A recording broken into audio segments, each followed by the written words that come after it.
Hey, what is going on, guys? It is Cameron Talks Football, and in today's video, I'm going to be doing what I believe the NFL should be doing about this damar Hamlin situation. But before I do get into the videos, prayers to him and his family. They're going through a really hard time, so is the NFL, and especially the Buffalo Bills. No team should ever have to go through what they saw on Thursday. The reason why this is so important for the Bills is because he was starting to become such a great player for the Bills. He was starting to become like that key backup safety for Jordan Poyer or Micah Hyde. He was starting to get more reps in. He was starting to play more. Even like when his favorite teammate went down, I can't quite remember his name. When they collided helmet to helmet, he was the first one there. And when it happened with damar Hamlin, his teammate was the first one to notice it. That just shows that everyone does care. That just shows that how great of a teammate that other guy was. And one reason why the Bills fans are probably one of the best fans in the NFL is because damar Hamlin had a toy drive where he tries to get like $2,500 per month, and in like less than a day, it got like $4.5 million. Which just shows how amazing the Bills fan base is and the NFL community when something like this does happen. No one ever wants to see this happen, especially for the NFL. But now getting into what is going to happen, I don't know what's going to happen. I'm not going to be like one of those doctors that's going to guess what happened to him. I'm not going to do that. There's all these videos of people trying to say what they think happened, what this happened.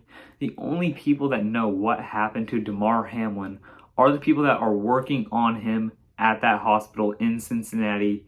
Those are the only people that know what happened to him, and the trainers and the team doctors. Those are the only people that really have a good insight on what happened to him.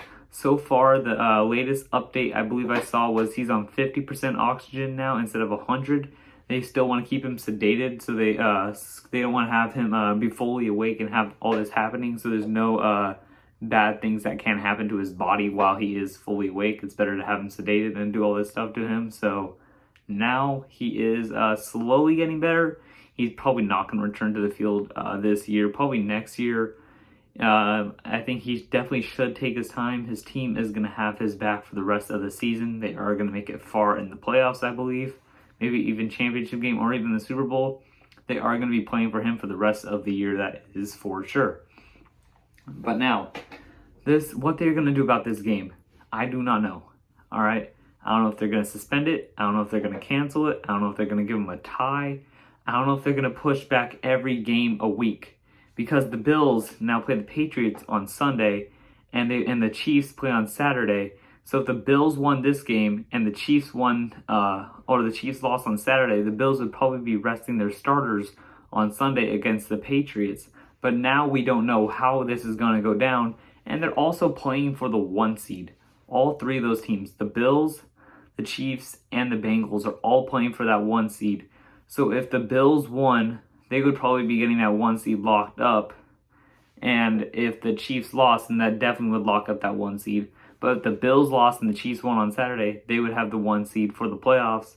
The Bills would have the 2, and the Bengals would have the 3. But now we don't even know what's going to happen. We don't know if we don't know anything. We just have to wait and see. I think they're just going to I think the best thing to do is just to push back everything a week. So week 18 is technically week 17 for the Bills. And then I think they should play on like Sunday. I think the Bills should play on Sunday, and every game gets pushed back until then. I think that's probably the best option. I don't know, but I would say we just have to wait. That's the only thing we can do. We have to wait and hope that damar Hamlin is doing better. But that's all you can say. That's all you can think. We don't know what's going to happen. The NFL doesn't know what's going to happen. That's for sure. The NFL, if they continue to play that game with the Bills and the Bengals, they are definitely going to get some repercussions, because the difference between, I would say, Tua's injury and this injury is because it took them like 10 minutes to even get him back up in like a good heartbeat. He went into cardiac arrest. Cardiac arrest means his heartbeat stopped. It went in a bad rhythm, stopping his heartbeat when he probably collided with T. Higgins. That is what's probably started the cardiac arrest.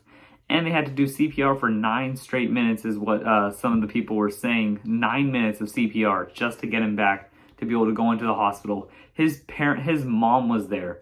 That mom's baby boy was on that field watching that happen. Just imagine what that mom is going through, which is the hardest part right there.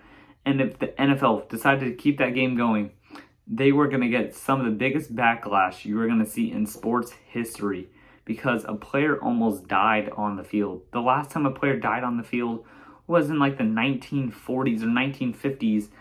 He collapsed in the middle of the walking to the huddle because he had blood clots in his arteries, and no one knew about that, and he just died on the way to the hospital. But now we just hope that Damar Hamlin is doing good, and until then, I'll see you guys later. Peace.